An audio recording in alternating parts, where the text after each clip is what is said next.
સામાન્ય માણસ કાંઈક ભૂલ કરે ને તો એની ઉપર એવડો ગુનો ન થાય, પણ વડાપ્રધાન કે મુખ્યમંત્રીની પોસ્ટ ઉપર બેઠા હોય ને નાનકડી ભૂલ કરે તો એનું બધેય છાપામાં આવે.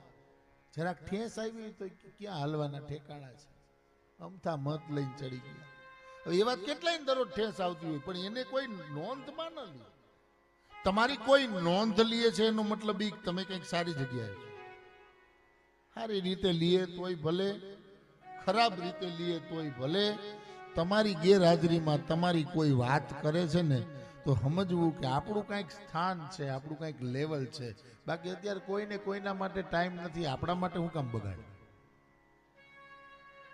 તમને ખબર પડે ને કે આ ફલાણા મારી આમ નહીં આમ વાત કરતા હતા એટલે એને જઈને એમ કેવું કે તમારે કાજુ બદામ ખૂટે જ કેજો, હું દઈ જઈશ. પણ આ ચાલુ રાખો, આ ચાલુ રાખો. દૂધ નબળું ન લેતા, સિટીમાં રહેતા હોય તો ગોલ્ડ જ લેજો અને એમાં કાજુ બદામ નાખીને 3 ટાઈમ પીવો. કેમ કે તમે હાજા રહેશો, મારી વાતો કરશો તો મારી પ્રગતિ થશે. એમાં બહુ બીવું નહીં.